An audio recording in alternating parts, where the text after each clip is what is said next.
If you were to experience apocalypse sort of situation and you find out that you were one of the very few people that were still alive in your location, what would you do?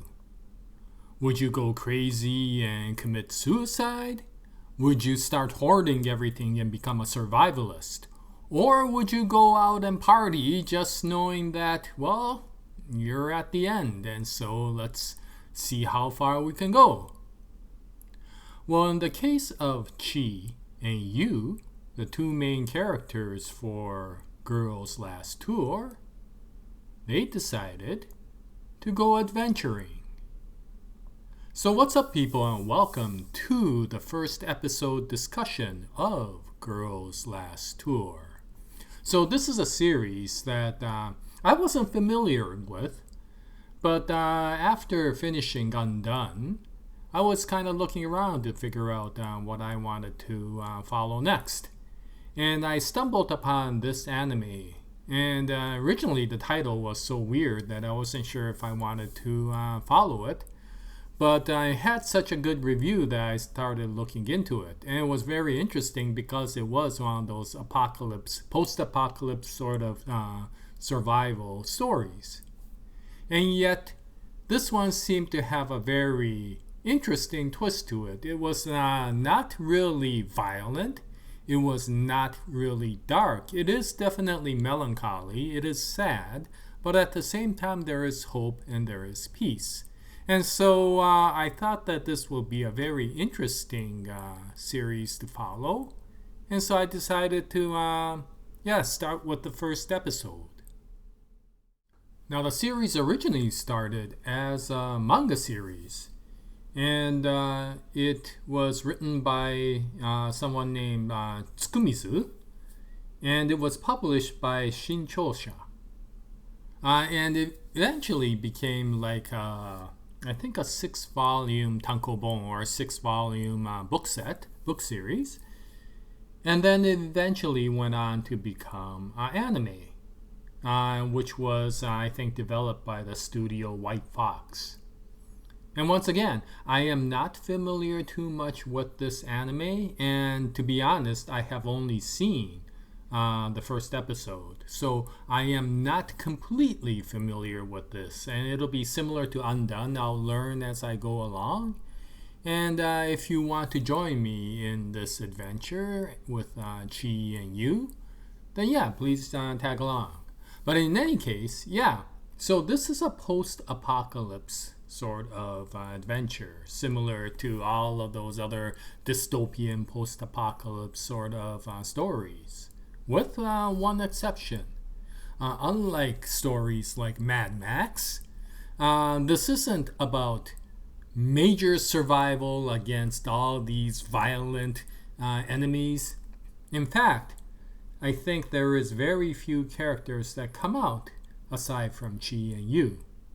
And so it is their adventure as they go across whatever land that they're going across to see what they can find to keep on surviving.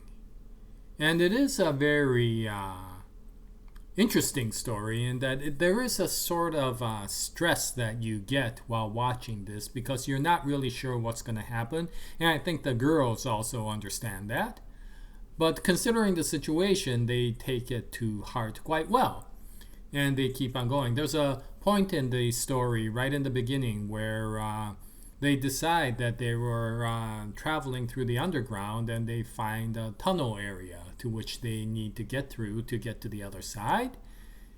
But the problem is they're not exactly sure how long the tunnel is. So they've been traveling for such a long time and you get this feeling of claustrophobia while you're traveling with them, because although it's only a few minutes in the series, you do understand that it's been quite a bit of time for them going through this underground area. And it does feel kind of closed in. And considering that this is an apocalyptic series, you start feeling like, okay, is it going to be like Mad Max or one of these zombie apocalypse things where they're going to be attacked or something like that? And you always worry about that, but eventually it puts you at ease because of the fact that no, that's not really how it goes. And in fact, the two main characters are set up more towards what you might call a comedy duo than you would see in, action-packed adventure. In that, have you recall the straight character and the funny character sort of duo, like Abbott and Costello, Laurel and Hardy? Well, this one, Chi and Yu, fall into that sort of category because Chi, of course, is a very serious, kind of down to earth character who is the organization sort of person. She's the one that plans everything and makes sure that everything is okay. Yu, on the other hand, is a happy-go-lucky person. And despite all of the tension that may come out, she kind of brings some ease to the situation, at least for the viewer. I'm not sure if it's for Chi because of the fact that, of course, Chi would like to see things planned out and organized, and Yu is very random. And so, just like with other odd couple sort of duos, this turns out to be a very interesting relationship. And I think that is one of the big points of this series, is the relationship between these two characters.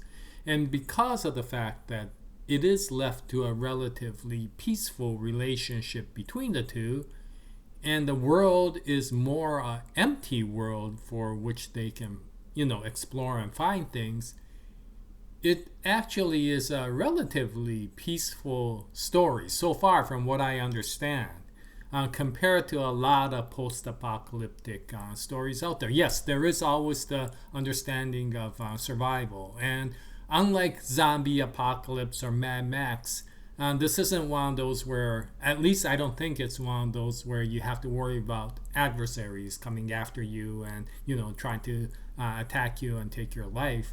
But there is the other side. It's more and more like one of those survival games that you might play.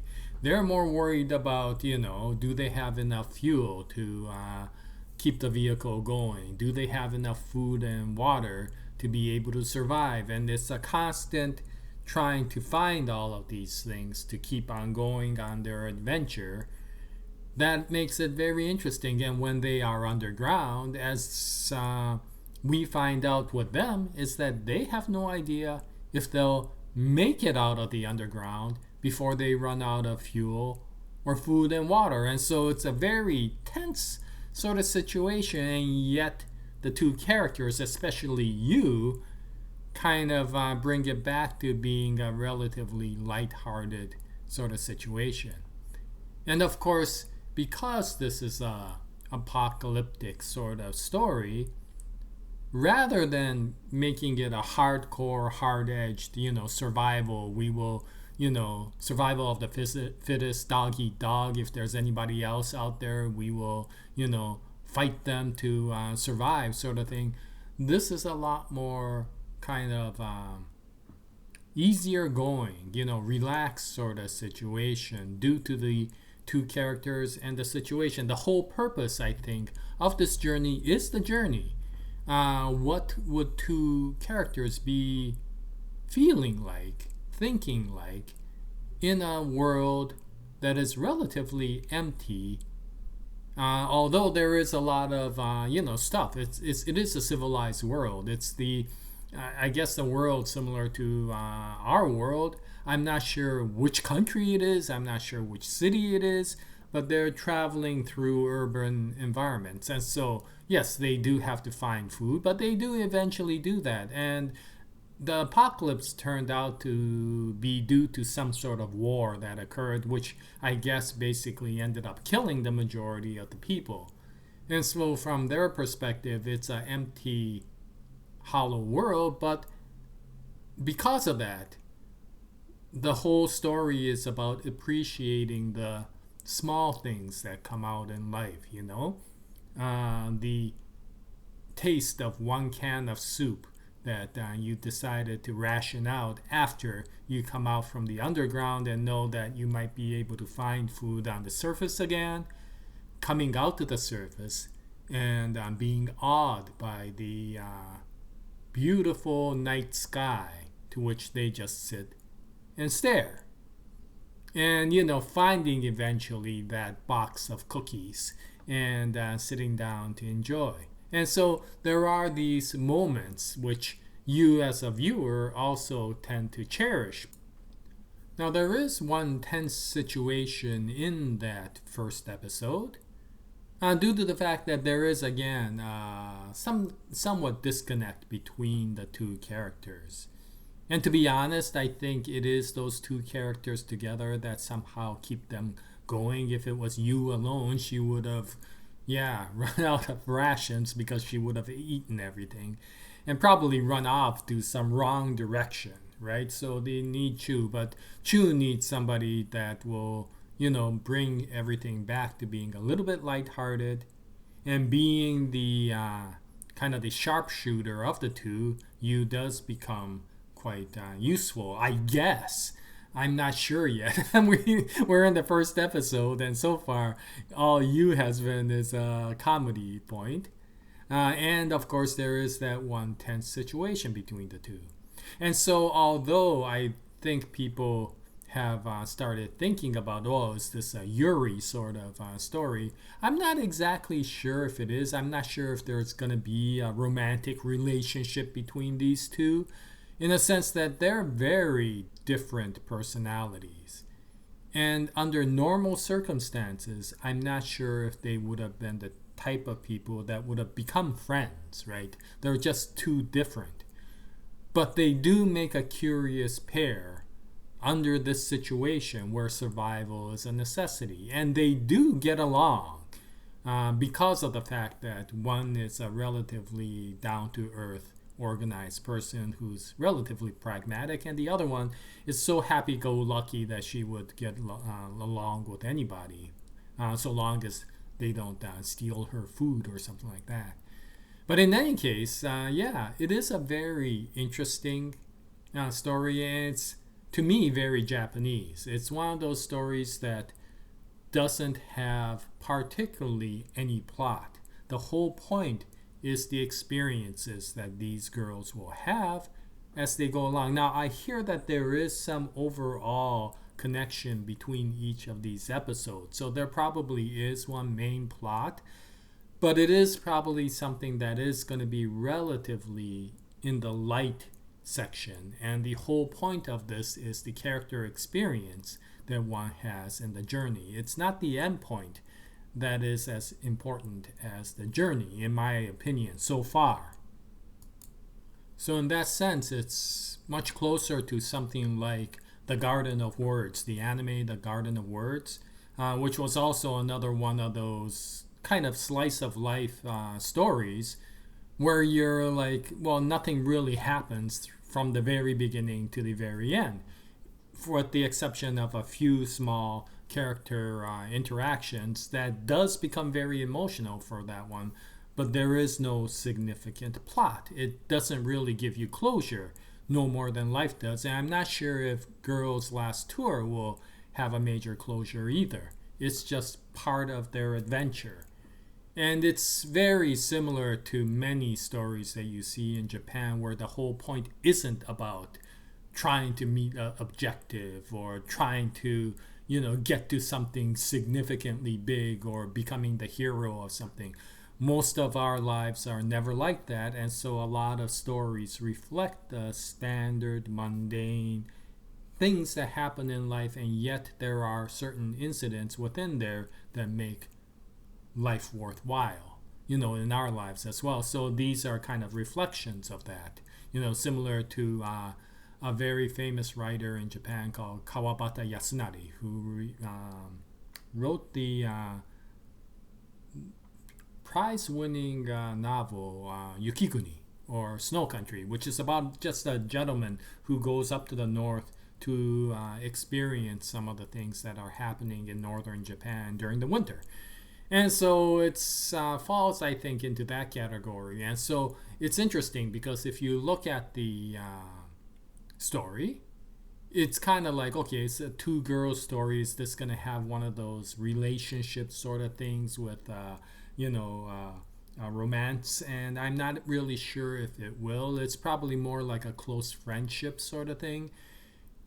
Is there going to be some sort of resolution of them being able to come out of the survival? I'm not really sure about that. This story may potentially just go on where they'll continue on their survival tour right at the end of this series. Will they become some sort of heroic event that changes the tide to what's going to happen to the world? Most likely not, because this is not one of those types of stories. It's not the save the world sort of story. It's just trying to get by in everyday life under unusual situations that they experience. And so I do like those types of stories because of the fact that you could kind of sit back and not have to worry about the plot. And just like them, where they're not really sure what's going to happen next. And to be honest, they really don't care so long as they could keep on moving forward. Then I think the viewers can take that experience as well. If you want a story that wants to tie everything up and solve mysteries and have heroes, then this is not the series for you. But if you want a journey, an experience, one of those things where you're wondering how it would be like if you were in a post-apocalyptic situation where you're not being chased by zombies, but typically you would probably be worried about things like food and water as well, then you might find Girls' Last Tour to be interesting. So I am going to continue to watch this series and see how far this goes. And so far, yes, they've gotten out of the tunnel, they've enjoyed the starry night sky, and they enjoyed the box of cookies. Yes, it sounds very trivial, but for a group of people who are surviving and getting through every day is a major chore, those things turn out to be quite significant. And I think that is the whole point of this series. Anyway, that's it for the first episode of Girls' Last Tour. And once again, since I'm giving these uploads as I watch each individual episode, I may be very wrong with what my interpretation of this series is. So if you have seen it and are frustrated that I got it completely wrong, I apologize. But I do ask that please do not spoil this in the comment section. But if you have any comments, then yeah, I would be happy to hear them. And thank you very much for any constructive information that you could provide. Anyway, that's about it for the first episode, and I'll continue on with this, and I hope you join me in the next one. And until the next episode of Girls' Last Tour, happy manga reading, happy surviving, and as always, Jaya, nice day, everyone.